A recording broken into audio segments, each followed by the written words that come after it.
If you're a Christian woman over 50 who knows the weight of 3 a.m. darkness, who's tired of grinding through exhaustion while pretending Sunday morning smiles are enough, this story will change everything. Because Margaret discovered what 10,000 women are now practicing, that the secret isn't fighting the night, it's flowing with it.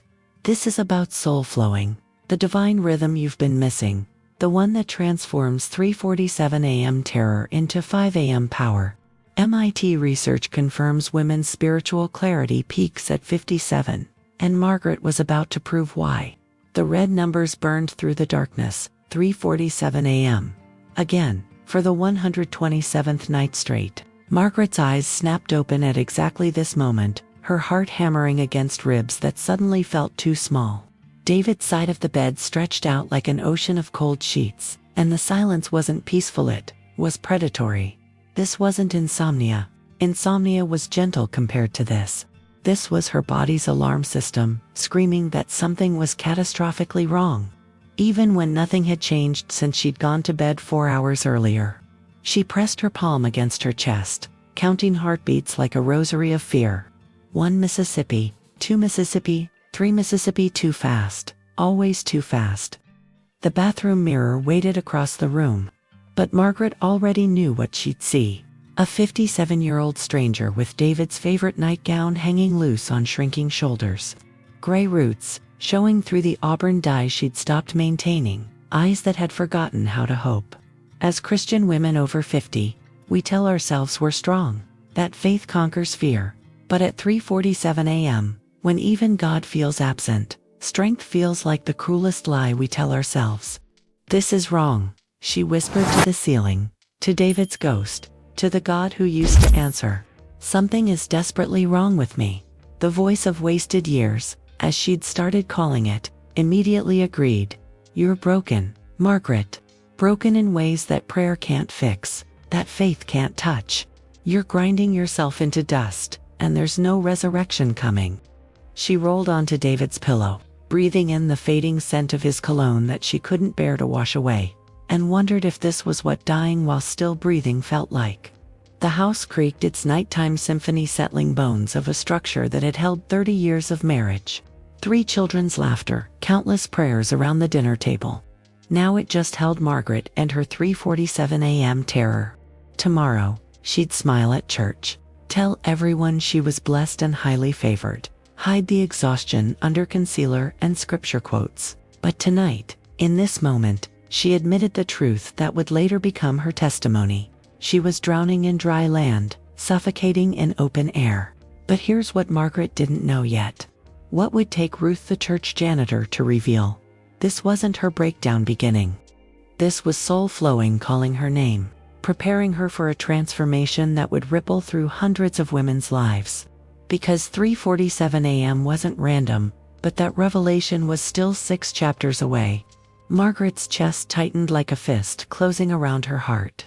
The pressure started at 3:52 a.m., exactly 5 minutes after waking, as reliable as the sunrise she rarely saw anymore. Her left arm tingled. Was that a heart attack symptom, or just anxiety wearing a costume? David had grabbed his chest just like this on that Tuesday morning, coffee cup shattering on the kitchen floor. His last words lost in the sirens that came too late. The parallel wasn't lost on her. Same symptoms, same age David had been. Same stubborn refusal to admit something was wrong until it was too late. Not tonight, she gasped, forcing herself upright, feet finding the cold hardwood floor. Please, God, not tonight. But her body had its own agenda. Anxiety manifesting as physical weight pressing down on her shoulders, her lungs, her hope. Dr. Morrison's words from last month echoed. Margaret, your stress markers are through the roof. If you don't find a way to manage this anxiety, you're looking at the same cardiac event that took David. I'm giving you 90 days to show improvement, or we need to discuss serious intervention. 90 days. She had 62 left now, not that she was counting every sunrise like a death row inmate. The irony wasn't lost on her. She was literally worrying herself to death about dying. Her body, this faithful vessel that had carried 3 children, taught hundreds of students, loved one man for 3 decades, was now her enemy. Every racing heartbeat felt like betrayal. Every shortness of breath a surrender to the voice that whispered, "You're following David sooner than you think." She stumbled to the bathroom, avoiding her reflection, and dry swallowed the beta blocker that did nothing for 3 a.m. panic. Her hands shook as she gripped the sink, and she noticed new age spots. What her mother had called wisdom marks, but what felt more like expiration dates. For Christian women over 50, we're told our bodies are temples, but Margaret's temple was crumbling, and no amount of prayer seemed to stop the deterioration. She needed something more than faith. She needed a method, a practice, a way forward that her grinding willpower couldn't provide. The weight on her chest shifted but didn't lift. A constant reminder that her body was keeping score of every sleepless night, every suppressed scream, every moment of pretending to be okay. But in 12 hours, Ruth would mention something called soul flowing, and everything about this physical prison would begin to change. The silence had its own weight at night, heavier than any blanket. Margaret stood in the doorway of David's study. Untouched since that Tuesday morning 2 years ago, his reading glasses still perched on the autobiography of Billy Graham, his coffee mug with the chip on the handle, the sticky note on his computer that said, "Tell Maggie she's beautiful."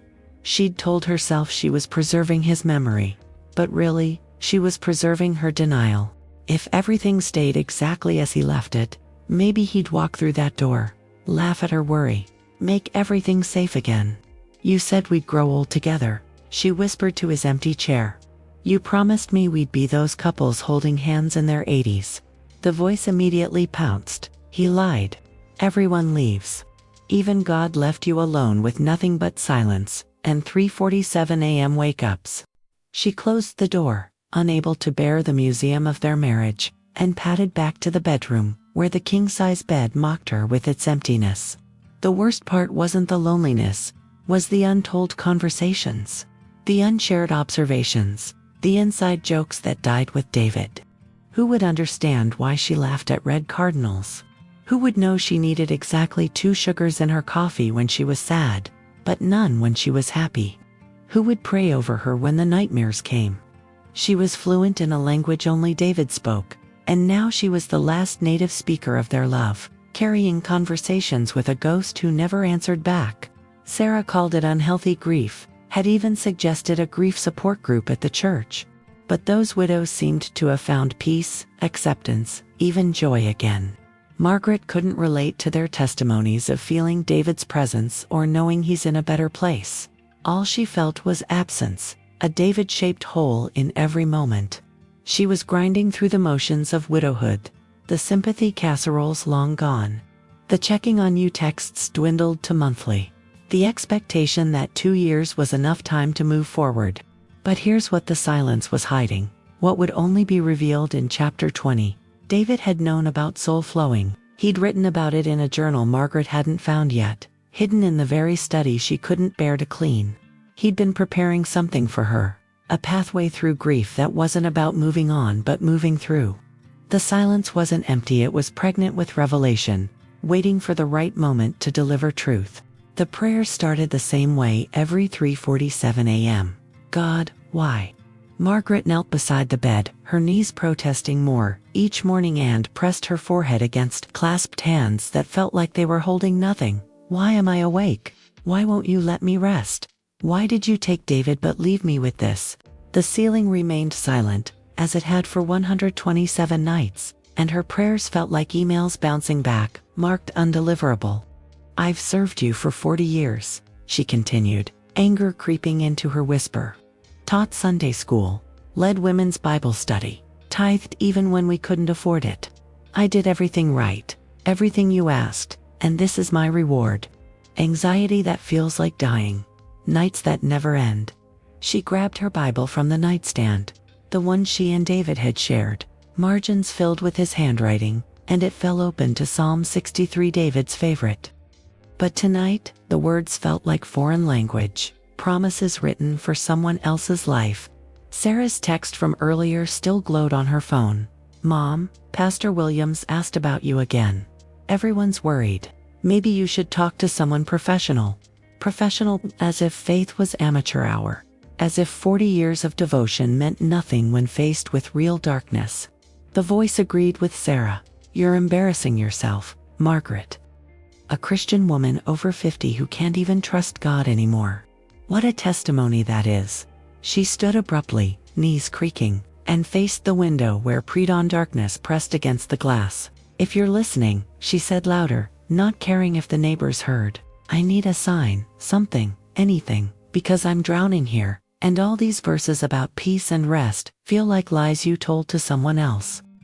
The boldness of her honesty shocked her. Good Christian women didn't talk to God like this. But Margaret was past good, past proper, past pretending. The answer wouldn't come tonight, or tomorrow, or even the next day.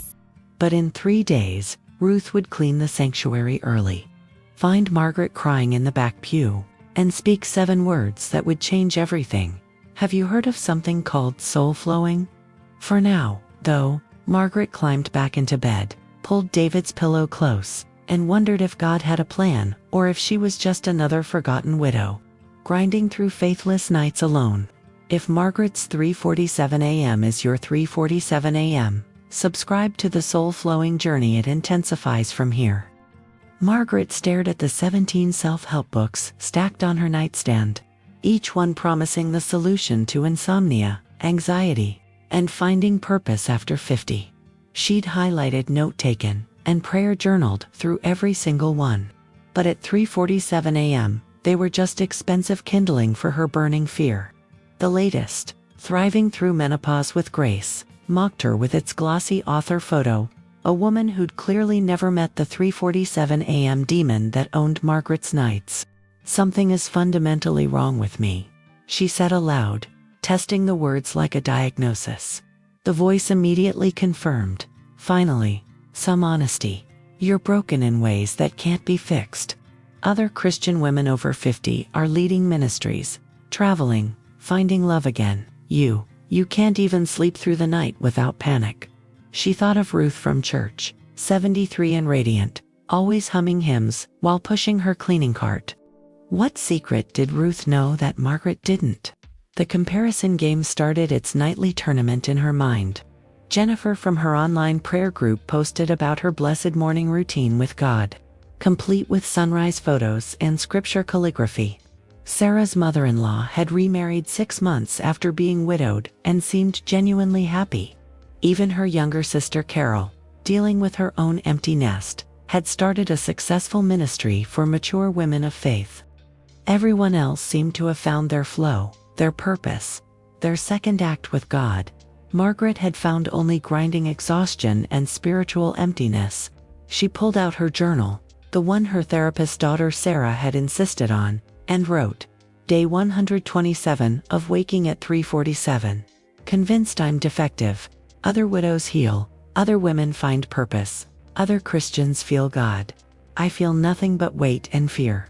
Maybe faith has an expiration date, and I've passed mine."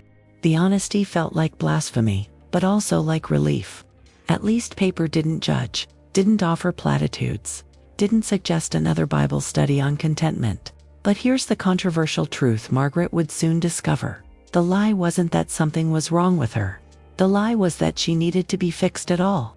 Because soul flowing isn't about fixing broken people, it's about recognizing that what feels like breaking is actually breaking open.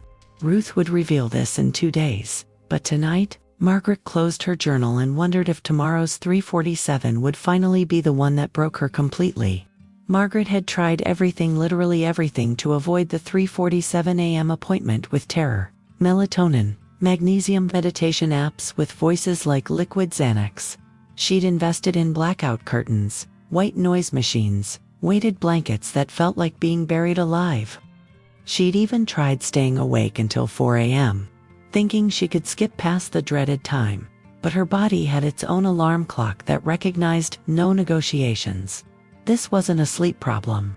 This was spiritual warfare dressed as insomnia. Tonight's battle plan involved exhaustion as a weapon. She'd walked 5 miles after dinner, cleaned the entire house, done 3 loads of laundry, anything to court the kind of tired that demanded unconsciousness. By 10 p.m., her body ached with the good kind of tired, the kind that should guarantee 8 hours of restoration.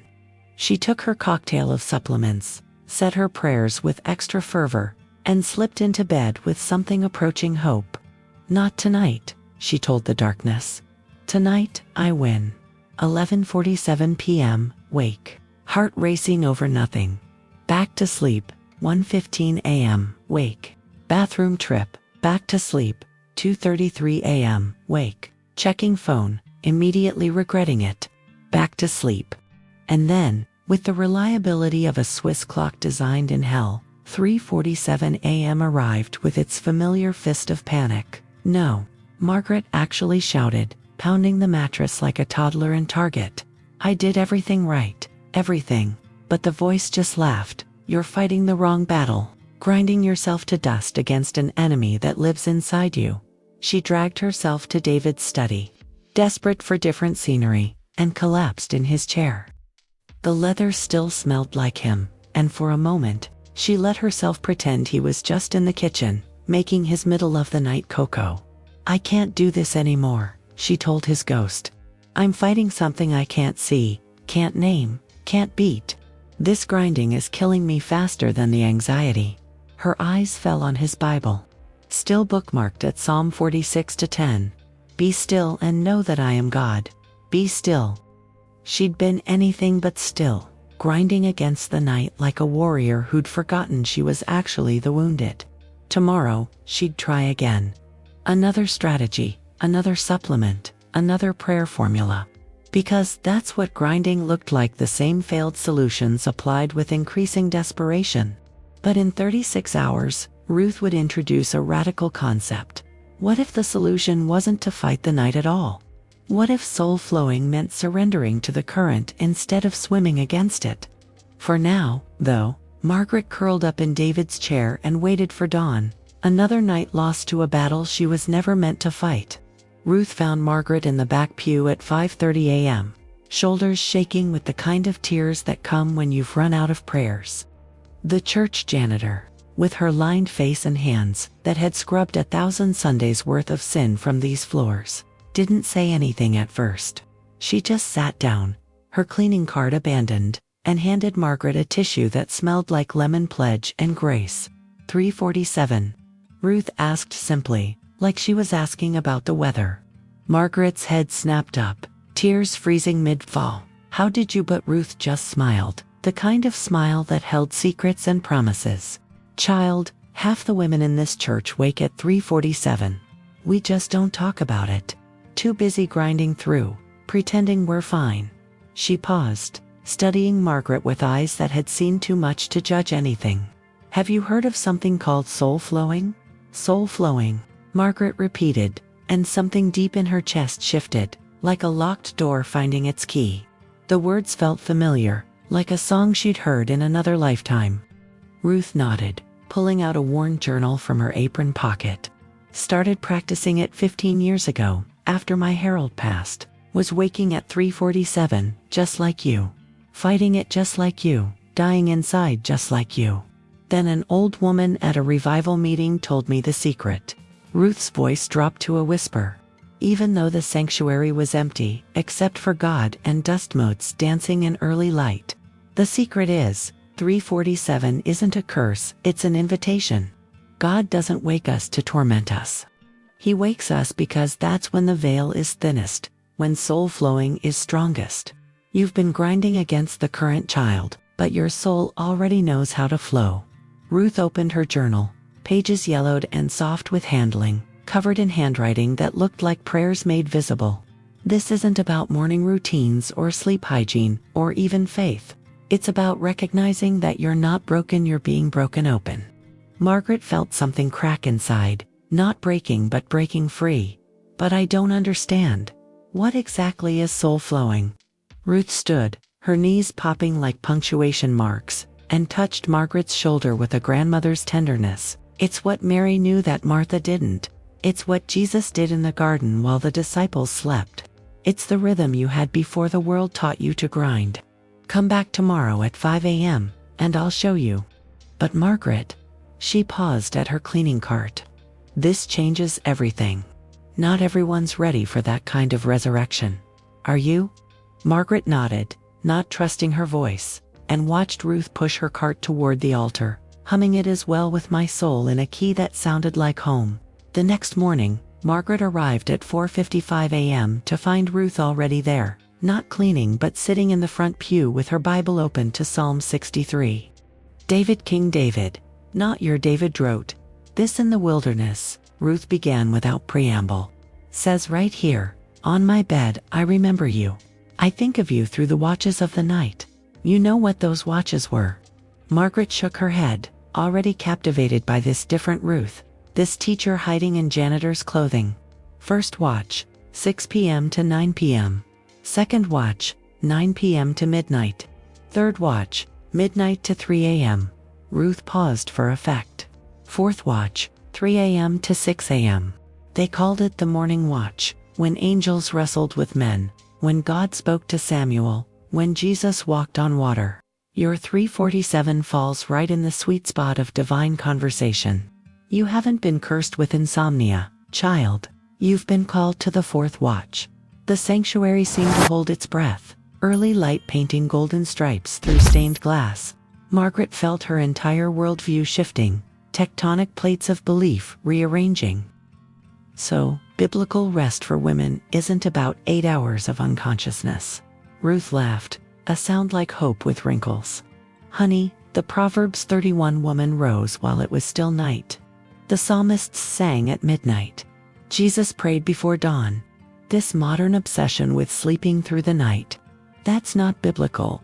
That's industrial age thinking that turned humans into machines. Soul flowing recognizes the ancient rhythm your spirit remembers even when your mind forgets. But I'm exhausted, Margaret protested. The grinding is killing me.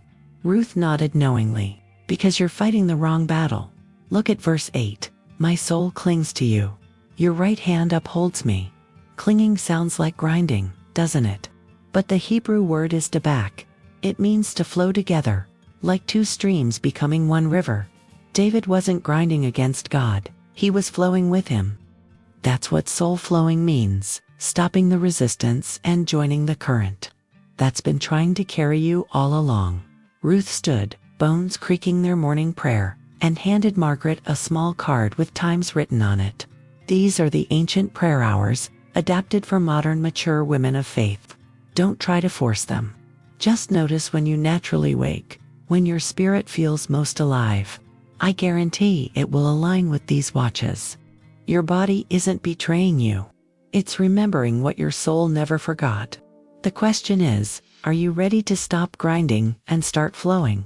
Because once you learn this, you can't unlearn it. And trust me, it will transform more than just your nights. Mark 1:35, Ruth said, her finger tracing the words Margaret had read 100 times but never really seen. Very early in the morning, while it was still dark, Jesus got up, left the house and went off to a solitary place, where he prayed. Still dark, Margaret. Not despite the darkness, but because of it. Jesus knew what every Christian woman over 50 learns eventually: God speaks loudest when the world is quiet. Margaret studied the passage with new eyes. I always pictured him praying at sunrise, you know, beautiful and peaceful. Ruth snorted, a decidedly unchurch-like sound. Honey, still dark in Galilee meant 3 to 4 a.m. Jesus was a fourth watch prayer warrior. He didn't have insomnia. He had an appointment. And look what happened next. He healed everyone who came to him that day.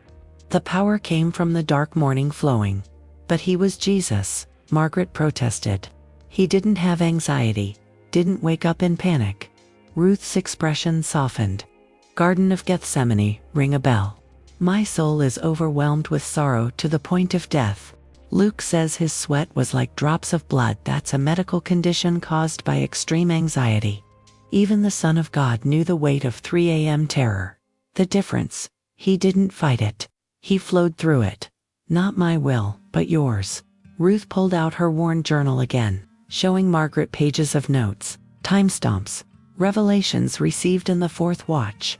Every spiritual giant in Scripture knew this secret. Samuel heard God calling in the night hours. Jacob wrestled with the angel until dawn. Paul and Silas sang hymns at midnight in prison. They weren't suffering from insomnia. They were participating in the ancient rhythm of soul flowing, when heaven's frequency is clearest. So my 347 wake up ... double quotes Margaret began. The revelation dawning like the sunrise they were still waiting for, is possibly the most biblical thing about your life right now, Ruth finished. You've been trying to fix something that isn't broken. Jesus modeled it for us. Embrace the dark morning, pray while others sleep, and watch the power that flows from that surrender. This isn't about forcing a 5 a.m. prayer routine. It's about recognizing that you're already on God's schedule. You just didn't know it. Tonight, when 3:47 comes, don't fight it, welcome it. Say, "Good morning, Lord, I'm here for our appointment," and watch what happens when you stop grinding against the very thing designed to lift you. Sarah's call came at 7 a.m., right as Margaret was processing Ruth's teachings. "Mom, Mrs. Henderson said she saw you at church before dawn. Again, this is getting concerning." Her daughter's lawyer voice, all sharp edges and controlled worry. "I've made you an appointment with Dr. Phelps. She specializes in complicated grief and religious obsession. This soul-flowing thing Ruth's teaching you isn't healthy." "How do you know about?" Margaret started, but Sarah interrupted. "Mom, everyone knows. Ruth's got half the widows in town believing that insomnia is some kind of spiritual gift. Mrs. Patterson's daughter called me, concerned you're all joining some kind of cult. Meeting before dawn, talking about flowing and ancient rhythms. It sounds ... double quotes." Sarah paused, choosing her words carefully. "Unstable." Margaret felt the familiar tightness in her chest. But this time it wasn't just anxiety, was anger. "Unstable. Sarah, I've been unstable for 130 nights. Now I'm finally finding answers, and you want to medicate them away." The voice immediately joined Sarah's side. "She's right. You're following a janitor's delusions. Real Christian women over 50 seek professional help, not cleaning lady theology." "Mom," Sarah's voice softened, breaking Margaret's heart a little. "I'm scared. You're not sleeping, you're losing weight, you're talking about Dad like he's still alive. And now you're getting up at 3 a.m. on purpose. That's not healing, that's spiraling." Margaret could hear the tears her daughter was fighting. The little girl who'd already lost her daddy and couldn't bear to lose her mama too. Margaret gripped the phone, caught between Ruth's revelation and Sarah's reality.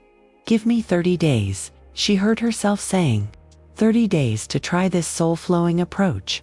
If I'm not better, genuinely better, I'll go to your doctor." "But Sarah, what if Ruth's right? What if I'm not broken but breaking through? What if this morning routine with God is exactly what I need?" The silence stretched between them, filled with unspoken fears and desperate love. 2 weeks, Sarah countered, her negotiation voice returning. "And you have to text me every morning so I know you're okay." Margaret agreed, knowing she'd just placed a bet on soul flowing that she couldn't afford to lose. But something deep inside, deeper than anxiety, deeper than grief, whispered that she was finally flowing in the right direction. Day 3 of intentional soul flowing. And Margaret did something revolutionary. She set her alarm for 3:45 a.m. 2 minutes before the anxiety usually woke her. "I'm choosing you before you choose me," she told the darkness, feeling slightly ridiculous but also strangely empowered. When 3:47 came and went without the usual chest-crushing panic, she actually laughed, a rusty sound that hadn't escaped her throat in 2 years. She followed Ruth's instructions: light a candle, presence, pour water, cleansing, open Bible to Psalms, David meeting David, and simply breathe. No forcing, no grinding through a prayer list, no performing for an audience of none. Just ... flowing. "Good morning, Lord," she whispered. "I'm here for our appointment." And then, instead of filling the silence with desperate petitions, she listened. Really listened. Not for an audible voice but for the subtle current Ruth promised was always there. At 4:15, something shifted. The anxiety that usually gripped her chest loosened, like a fist, slowly uncurling. Her breathing deepened without effort.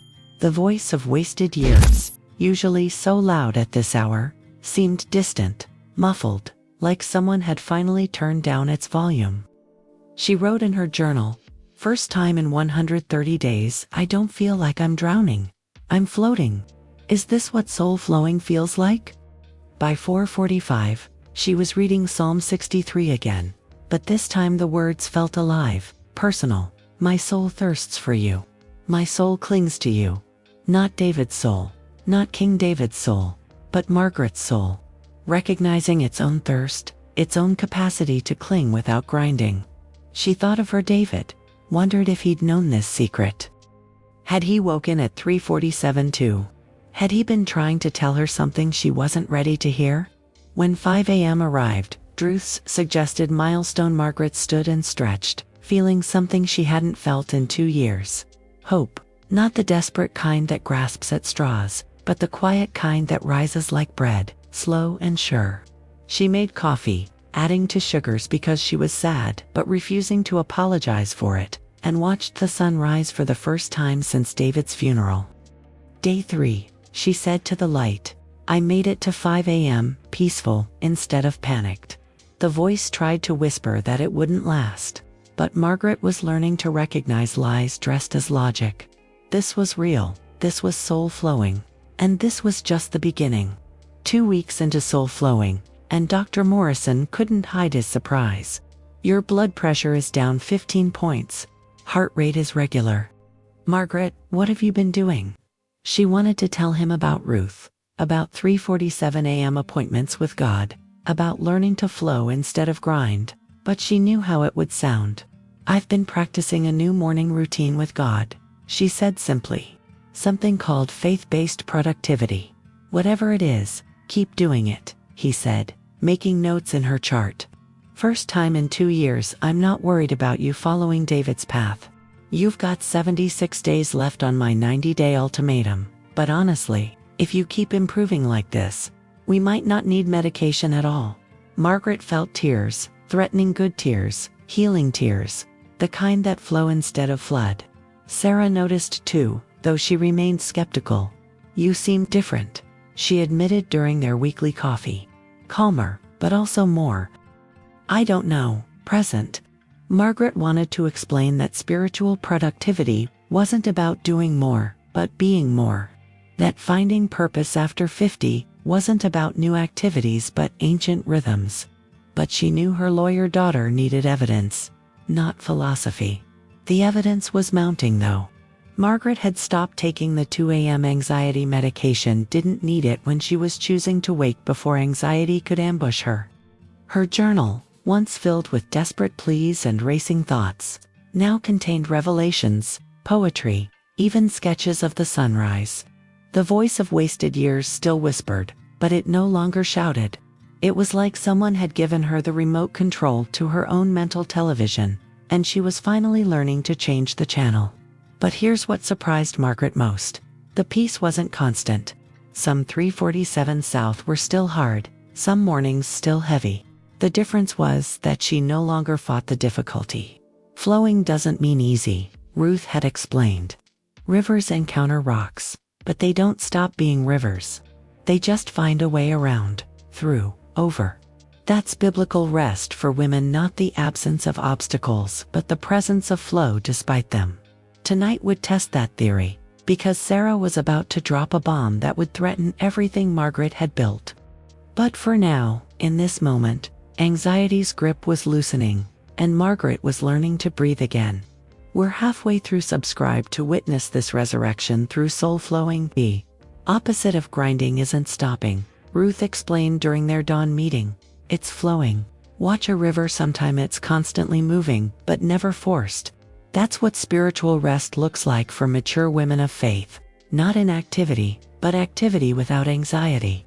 She pulled out a photo of a waterfall. See how the water surrenders to gravity? It's not weak, it's powerful enough to carve through rock. But it does it through flow, not force. Margaret was beginning to understand. Last night, when 3:47 came, she hadn't forced herself to pray, hadn't wrestled her thoughts into submission. She'd simply opened her hands, literally and figuratively, and let whatever wanted to come, come. Tears came first, not the desperate kind, but the cleaning kind, like rain washing dust off windows. Then memories of David, but sweet ones this time, not edged with loss. Then, surprisingly, laughter at something ridiculous their dog had done 20 years ago. "I'm not trying to rest anymore," Margaret told Ruth. "I'm just, resting. Does that make sense?" Ruth nodded, her weathered face creasing into a knowing smile. "Perfect sense. You've discovered what most Christian women over 50 never do, that rest is a state of being, not a thing to achieve. Soul flowing isn't another task on your spiritual to-do list. It's recognizing the current that's always been there, waiting for you to stop swimming against it." Sarah called that afternoon with news that should have sent Margaret spiraling. "Mom, I'm getting divorced. Kevin's been having an affair for a year. I didn't want to tell you while you were struggling, but..." Margaret waited for the familiar chest tightening, the panic, the voice screaming about family failures and generational curses. Instead, she felt flow. Sadness, yes. Anger at Kevin, absolutely. But not the grinding, suffocating anxiety that usually accompanied bad news. "Come home," Margaret said simply. "Bring the kids. We'll figure this out together." And she meant it, not the desperate, "I'll fix everything" that grinding produces, but the calm will flow through this that she was still learning to trust. That night, as she prepared the guest room for her broken daughter, Margaret realized she wasn't forcing peace anymore. She was resting in it, even as her world shifted again.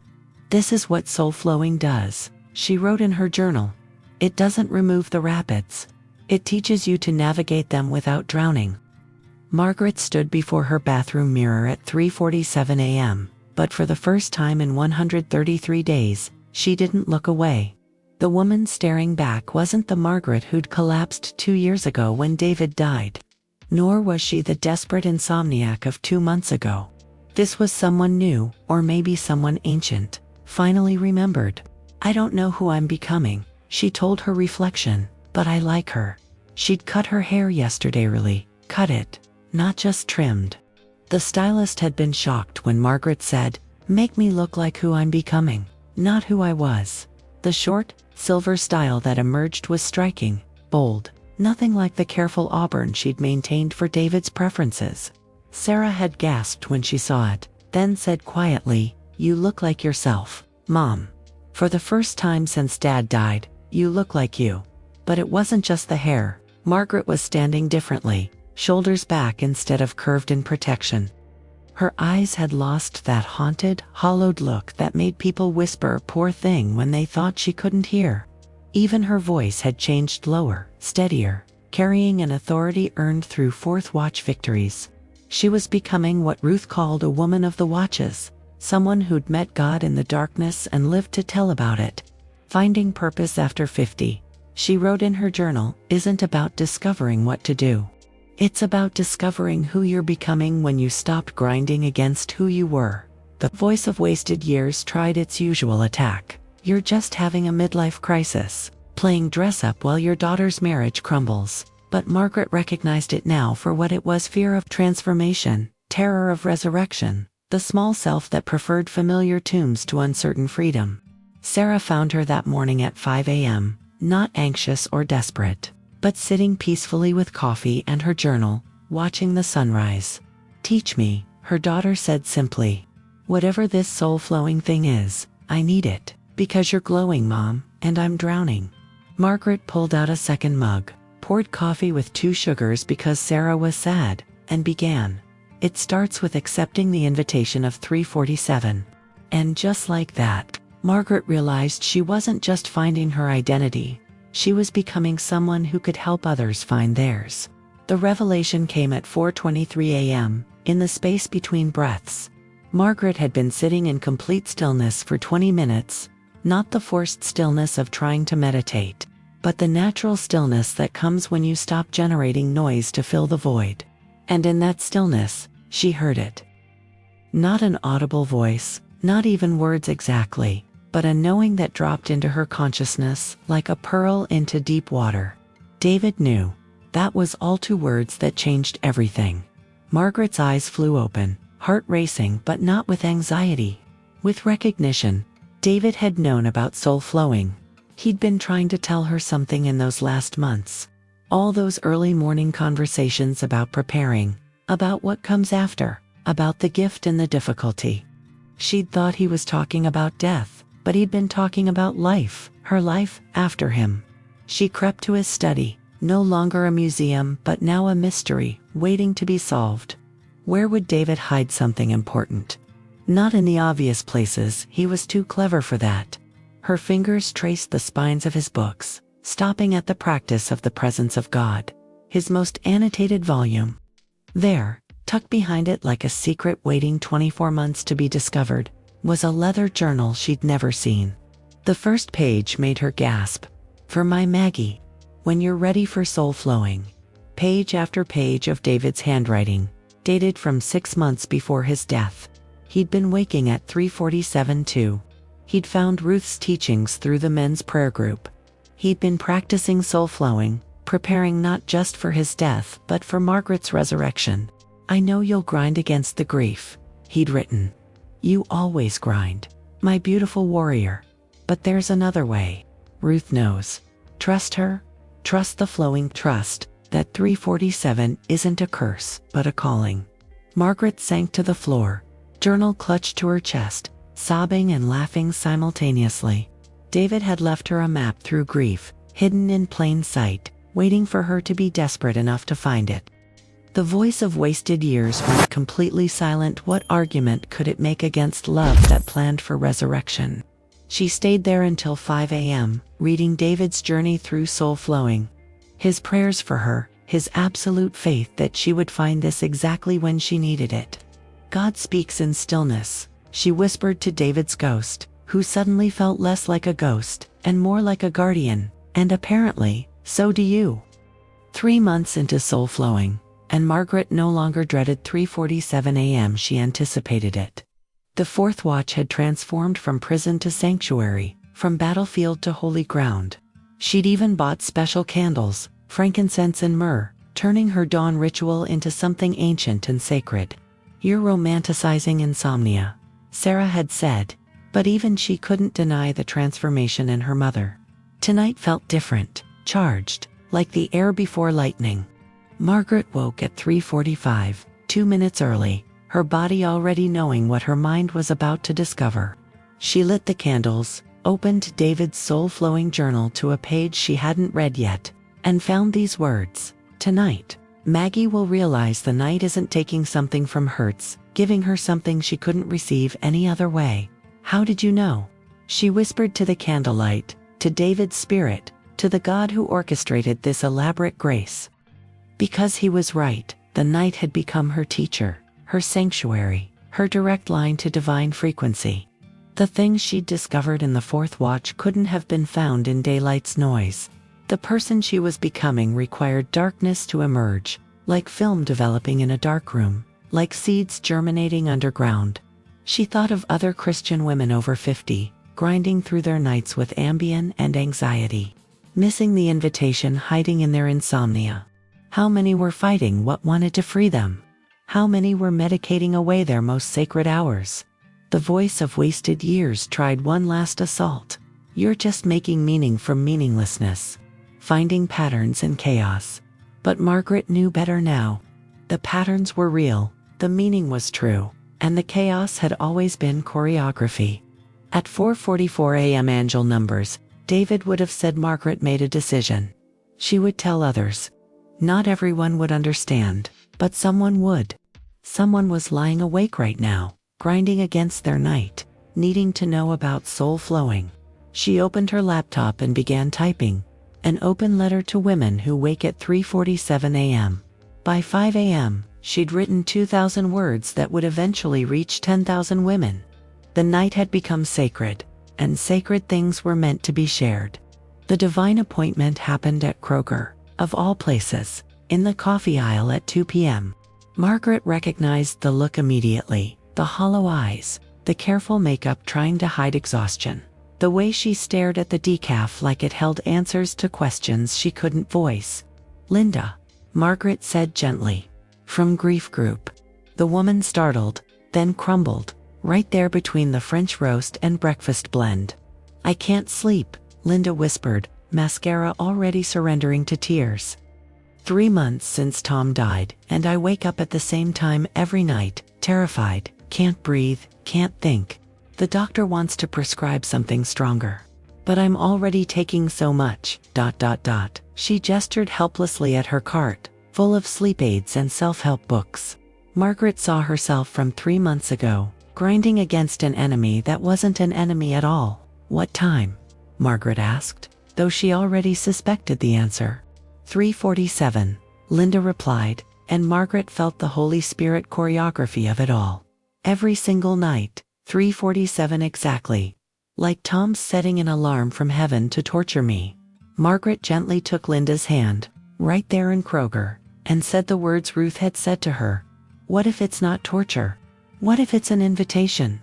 They sat in Margaret's car for an hour while Margaret shared everything: Ruth's teachings, David's journal, the transformation of the fourth watch from prison to sanctuary. Linda listened with the hunger of someone starving for hope. Soul flowing, she repeated, testing the words. It sounds too simple. Margaret laughed, remembering her own skepticism.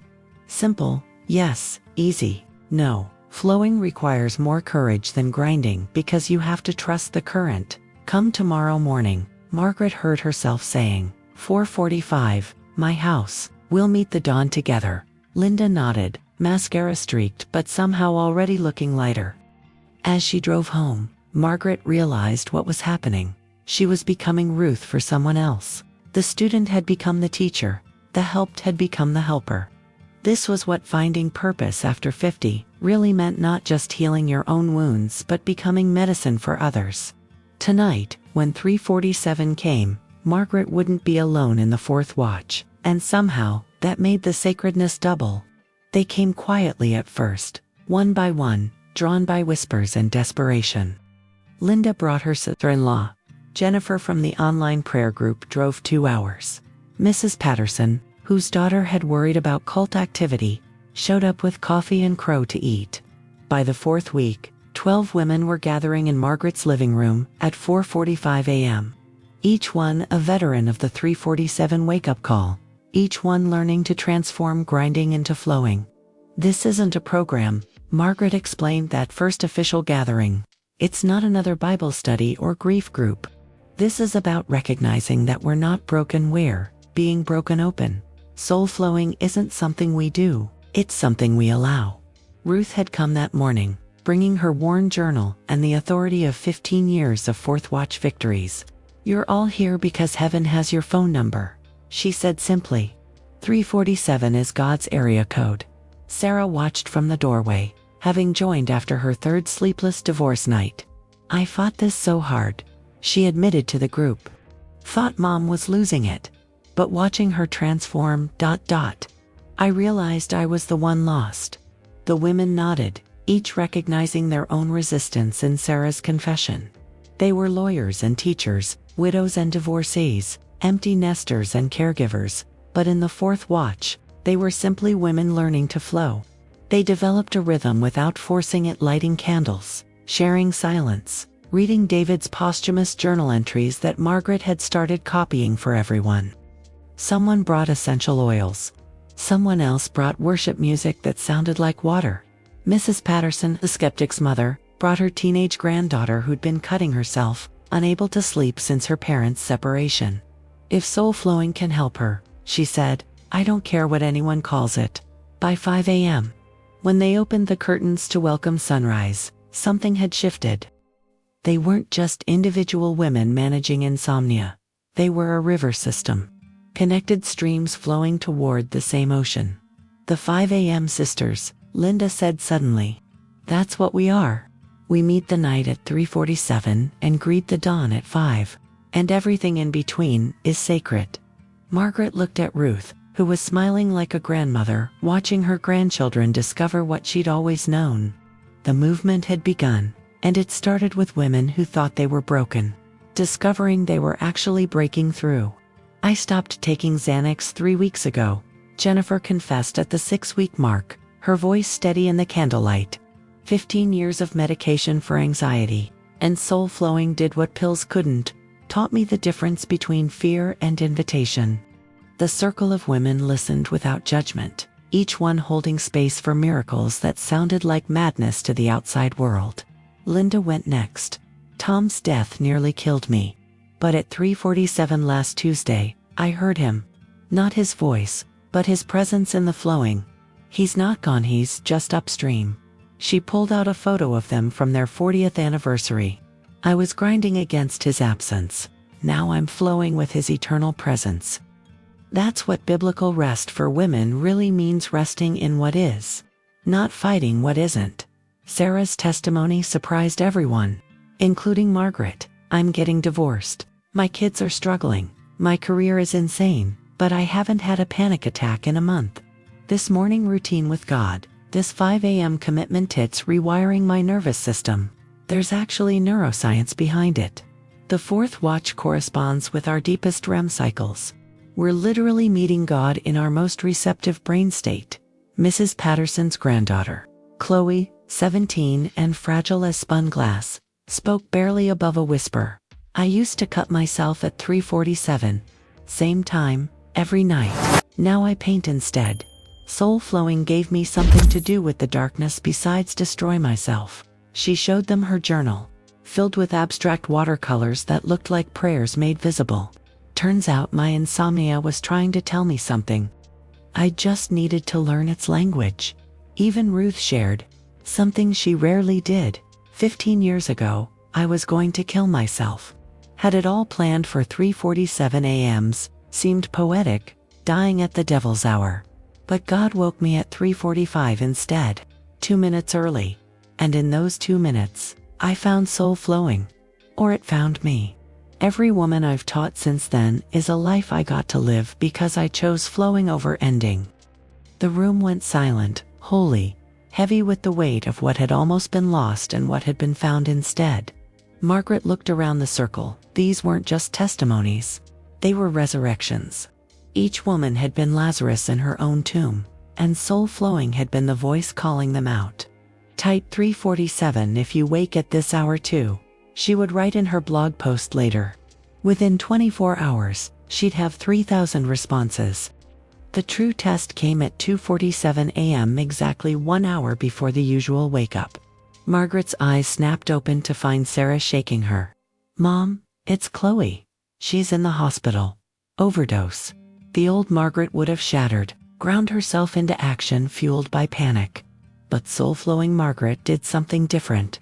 She paused, breathed, and felt for the current. We flow through this, she told Sarah, whose lawyer composure had completely crumbled, not around it, not over it, through it. They drove to the hospital in sacred silence, Margaret's hand on Sarah's, transmitting peace she shouldn't have but did.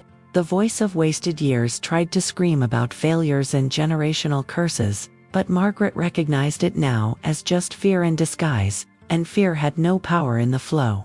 Chloe was conscious, embarrassed, angry at herself for ruining soul flowing. But Margaret sat beside her hospital bed and said, "Baby girl, you didn't ruin anything. You just proved that flowing isn't about perfection. You flowed toward help instead of harm. That's victory." Mrs. Patterson wept in the corner, but they were tears of relief, not despair. By 3:47 a.m., the entire 5 a.m. Sisters group had assembled in the hospital waiting room, turning sterile fluorescence into sacred space. They didn't pray frantically or desperately, they flowed prayers like water, steady and sure. Even the night shift nurses noticed, one commenting, "There's something different about your group. It's like you're not afraid of the darkness." "We're not," Ruth said simply. "We've made friends with it." And it was truth. They were living in flow, not fear. When the doctor cleared Chloe at 5 a.m. exactly, sunrise breaking through the hospital windows, nobody was surprised. This was what soul flowing did. It didn't prevent crises, but transformed how you moved through them. Margaret looked at her daughter, her adopted spiritual granddaughter, her sisters in the fourth watch, and knew with absolute certainty that fear would never own her nights again. Share this with every woman finding purpose after 50. This is their moment. 6 months after discovering soul flowing, Margaret stood before 200 women at the regional church conference. The topic, Finding Purpose After 50, the Fourth Watch Movement. She'd been invited to speak after her blog post went viral, reaching 50,000 Christian women over 50 who thought they were alone in their 3:47 a.m. struggles. But Margaret knew she wasn't really the speaker, she was just the vessel through which soul flowing flowed. "I'm not here to teach you how to sleep," she began, her voice carrying the authority of someone who'd earned her wisdom through warfare. "I'm here to tell you that your insomnia might be your invitation. That what feels like breaking might be breaking open. That soul flowing isn't another self-help strategy, it's recognizing the ancient rhythm your soul has always known." The room was silent, electric with recognition. She told them about David's hidden journal, about Ruth's janitor wisdom, about Sarah's transformation from skeptic to practitioner. She shared the neuroscience Sarah had researched, how 3 to 4 a.m. was when melatonin peaked, when the veil between conscious and subconscious was thinnest, when the brain was most receptive to rewiring. "MIT wasn't wrong," she said. "Women's spiritual clarity does peak at 57. But not because we're sleeping well, because we're finally awake." "Your legacy after 50, Margaret continued, feeling the flow carry her words, "isn't about what you accomplish in daylight. It's about who you become in the fourth watch. Every woman who learns to flow instead of grind becomes a river that waters others. Your 3:47 a.m. wake-up isn't a curse, it's your calling." She could see women throughout the audience crying, nodding, recognizing themselves in her story. The altar call wasn't planned, but it happened anyway. Women streamed forward, not for salvation but for transformation, ready to stop grinding against their nights.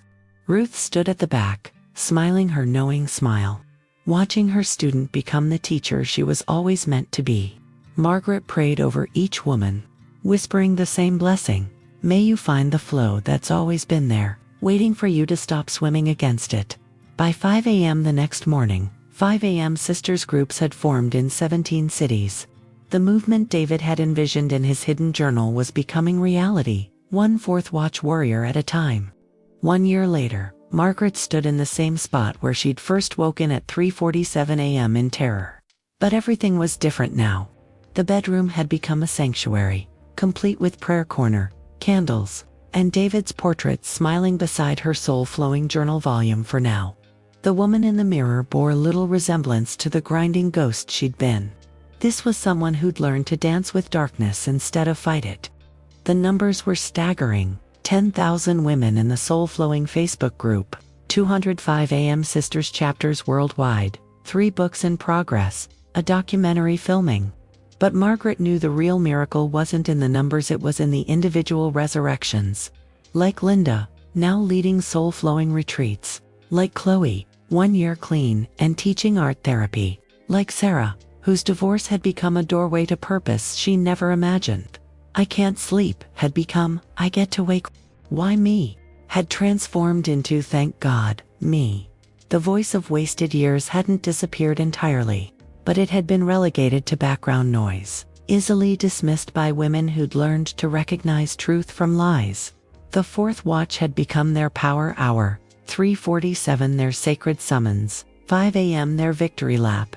Margaret opened her laptop to write what would become the soul-flowing manifesto. "Dear 3:47 a.m. warrior, your wake-up call is not a malfunction, it's a divine function. You're not broken, you're breaking open. You're not cursed, you're called. The anxiety that wakes you is actually anticipation in disguise. God doesn't want you to sleep through your transformation. He wants you to participate in it. This is your invitation to join the flow. Stop grinding against the night and start flowing with it. Set your alarm for 3:45. Choose the wake up before it chooses you. Light a candle, open your hands, and discover what millions of women throughout history have known. The fourth watch is where ordinary women become prayer warriors, where widows become wisdom keepers, where the broken become the healers." Ruth had retired from janitorial work, but not from teaching.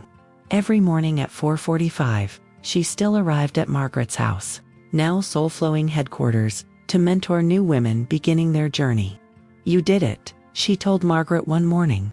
You became the river that waters nations. Margaret shook her head. We did it. David did it. God did it. I just, flowed with it. And that, ultimately, was the entire point. Remember Margaret, at 3:47 a.m. 1 year ago, grinding against anxiety, fighting sleep like it was an enemy. David's death, a weight crushing her chest. That woman still exists, but now she exists as testimony, not identity. The bathroom mirror that once reflected a stranger now shows a warrior. The clock that once announced doom now announces appointment. The voice of wasted years that once owned her nights now sounds like a distant radio station she no longer tunes into. Every element of her journey was necessary. The 127 nights of terror that prepared her for surrender. Ruth's appearance at exactly the right moment. David's journal, hidden for 2 years, waiting like a time-release capsule of grace. Sarah's resistance that became reception. Even Chloe's overdose that proved soul-flowing wasn't about perfection but direction. Each 3:47 wake-up had been building to this, a movement of women who transform insomnia into invitation. Today, as you watch this, someone is waking at 3:47 a.m. for the first time, terrified, convinced they're broken. But simultaneously, thousands of women are waking at the same moment, lighting candles, opening journals, flowing instead of grinding. In Sydney, it's 3:47 a.m. right now. In London, women are preparing for their 4th watch. In small towns across America, 5 a.m. sisters are gathering in living rooms, church basements, coffee shops that open early just for them. The ripple effect is measurable. Hospitals report decreased anxiety medication prescriptions among women over 50. Churches are opening for 5 a.m. prayer meetings. Therapists are learning about soul flowing to better serve clients.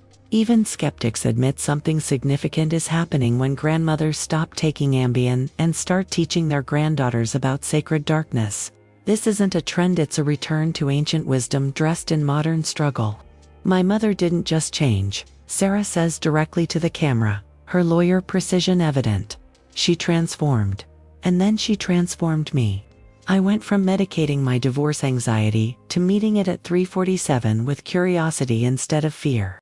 The woman who taught me soul flowing isn't the mother who raised me, she's better.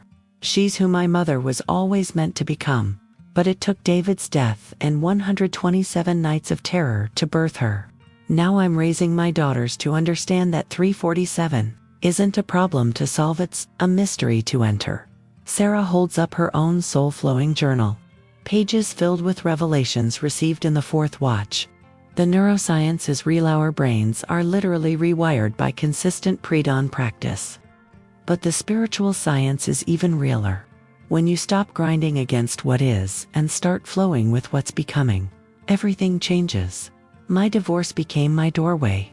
My mother's insomnia became her ministry.